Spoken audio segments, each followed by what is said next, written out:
Okay, so we're just going to quickly show you how to do some applique.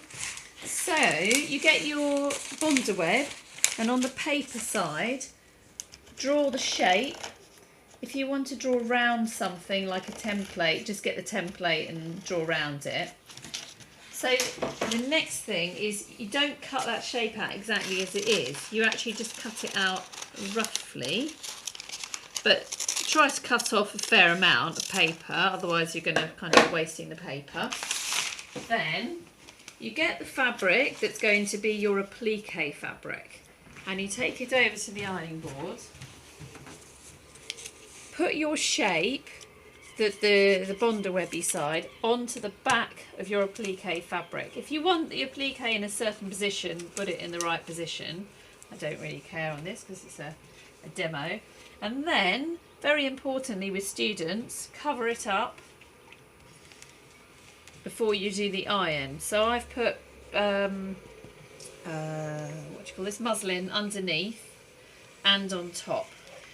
So just do a rough iron and check that's stuck. Okay, so when that's stuck, go back to your scissors, and this is when you cut it out properly,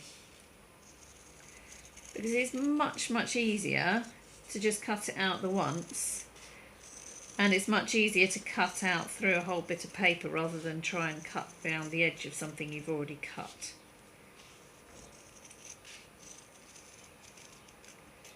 Right, now to get this paper off, if you worry the edge, as an old-fashioned person might say, then it'll come loose, and you can just pull it off, and you can see that the glue, you probably can't necessarily see in this light, but there's a kind of a grid of glue on there.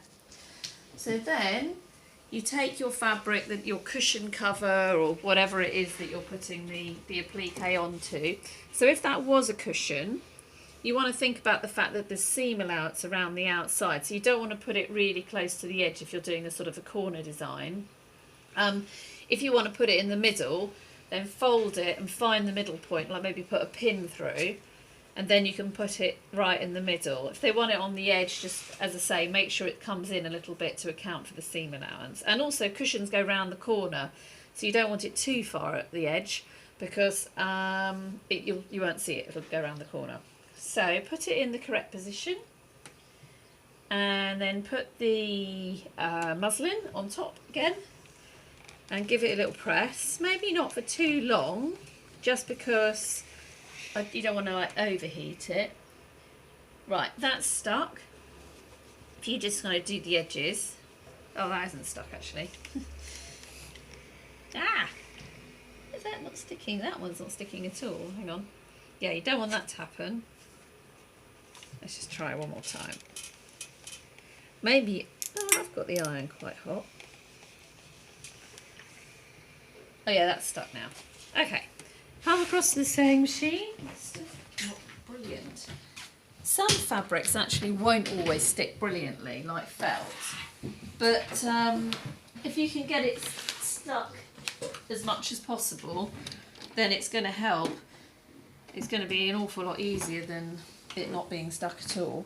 So starting on a corner, what I recommend you do is get people to do a practice random shape first, because going straight onto your final thing without practicing, It's fuzzy.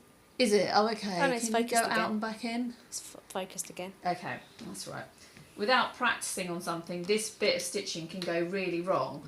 So the settings I'm going to have it on are zigzag 2 at the top, C zigzag, and between 0 and 1, so like somewhere in the middle. And I don't know if you're going to be able to focus in on this, Iman, but there's a little, you know, the little notch in the middle of the foot, sort of a groove. If you run that around the outside of your shape, usually that seems to be quite a good position. But you can just have a little practice. That's actually perfect on this. So I'm just going to, I don't backstitch at the beginning generally, although I guess you could. And then just force it round the corner. Make sure the needle, when it goes to the right, is is still dropping off the edge. You want most of your stitching to be on your shape, so it's just dropping off. And if you're going to go round some corners, you can do the thing where you stop on the outside, lift the foot, pivot a little bit, go to the right, because otherwise it's quite hard to actually get round those curves without it, well, I mean, yeah, so that's way too curved. So, and if you stop on the outside, it's better than stopping on the inside, because the stitches sort of cover each other up. If you stop on the inside, you get sort of little gaps. Just another point is, if you're doing any shapes that have, can you see that properly? Shapes that are very pointed.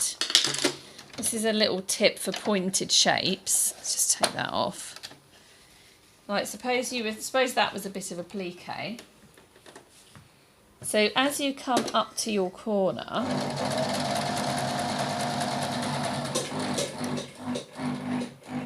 okay, stop on the right. Instead of just doing one corner and then turning around and doing the other corner, you kind of do it in 3 stages.